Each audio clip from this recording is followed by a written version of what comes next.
এবার নামাজে আসলাম, জামাতের সাথে নামাজ পড়বেন, ফজরের নামাজ, এবং ফজরের সালাতের কেরাতটা লম্বা করার চেষ্টা করবেন। এটা সুন্নাত, ফজরের সালাতের কেরাত লম্বা করা সুন্নাত। এবং নামাজ শেষ হওয়ার সাথে সাথেই উঠেও চলে যাবেন না। নামাজ শেষ, এবার আপনি ওখানে বসে থাকবেন, বসে বসে জিকির আজগার গুলো করবেন। কি কি জিকির করবেন আমি কয়েকটা আপনাদেরকে শিখিয়ে দিচ্ছি, বাকিগুলো আপনারা কিতাব থেকে শিখে নেবেন। সালাম ফেরানো শেষ, প্রথমে একবার আল্লাহু আকবার, তারপর 3 বার আস্তাগফিরুল্লাহ আস্তাগফিরুল্লাহ আস্তাগফিরুল্লাহ। এরপরে পড়বেন আল্লাহুম্মা আনতাস সালাম ওয়া মিনকাস সালাম তাবারাকতা ইয়া যাল জালালি ওয়াল ইকরাম পড়বেন। তারপর আল্লাহুম্মা আইন্নি আলা যিকরিক ওয়া শুকরিকা ওয়া হুসনি ইবাদাতিক। এরপরে পড়তে পারেন আয়াতুল কুরসি, যেটা একটু আগে বলেছি, তাসবিহাত সুবহানাল্লাহ আলহামদুলিল্লাহ আল্লাহু আকবার 33 33 33, পরে কালিমা শাহাদা, অথবা 10 10 10 ও পড়ার দলিল আছে। এরপরে পড়বেন সুবহানাল্লাহি ওয়া বিহামদিহি আদাদা খালকিহি ওয়া রিদা নাফসিহি ওয়া জিনাতা আরশিহি ওয়া মিদাদা কালিমাতিহি, 3 বার, এটা 3 বার।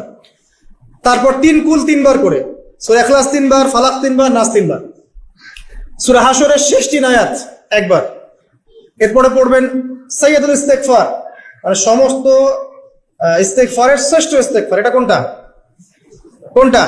আল্লাহুম্মা আনতা রাব্বি লা ইলাহা ইল্লা আনতা খালাকতানি আনা আবদুক ওয়া আনা আলা আহদিক ওয়া ওয়া'দিক মাসতাতা'তু আউযু বিকা মিন শাররি মা সানা'তু আবু'ু লাকা বিনি'মাতিকা আলাইহি ওয়া আবু'ু বিযানবি ফাগফির লি ফাইন্নাহু লা ইয়াগফিরু যুনুবা ইল্লা আনতা। এটা যে পড়বে সকালে পড়ে যদি রাতের মধ্যে মারা যায় জান্নাত ইনশাআল্লাহ, আবার সন্ধ্যায় পড়ে যদি সকালের আগে মারা যায় জান্নাত ইনশাআল্লাহ। এত বড় অস্ত্র, এত বড় একটা সুযোগ।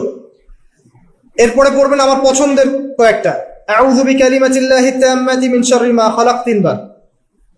এটা যদি আপনি পড়েন আপনি দৃশ্য অদৃশ্যের ক্ষতি থেকে বেঁচে থাকবেন ইনশাআল্লাহ। দুষ্ট জিন শয়তান আপনার কোনো ক্ষতি করতে পারবে না ইনশাআল্লাহ। আরেকটা খুবই শক্তিশালী দোয়া আছে, সেটা হলো বিসমিল্লাহিল্লাযী লা ইয়াদুররু মা ইসমিহি শাইউন ফিল আরদ ওয়ালা ফিস সামা ওয়া হুয়াস সামিউল আলিম, 3 বার করে। এইটা যে পড়বে, এই যে জিন বলেন, ভূত বলেন, যে পেতনি বলেন, যেগুলো আমরা ভয় পাই, ঠিক আছে, চোখ লাগা বলেন, বদনজর বলেন, যা যা আছে, হিংসুকের হিংসা, কোনো কিছুই আপনার কোনো ক্ষতি করবে না ইনশাআল্লাহ। এবং ইনশাআল্লাহ আপনি হঠাৎ মৃত্যুবরণ থেকে বেঁচে থাকবেন ইনশাআল্লাহ, হঠাৎ মৃত্যুবরণ। এটা কিন্তু সবার জন্য নিয়ামত না, এটা সবার জন্য নিয়ামত না।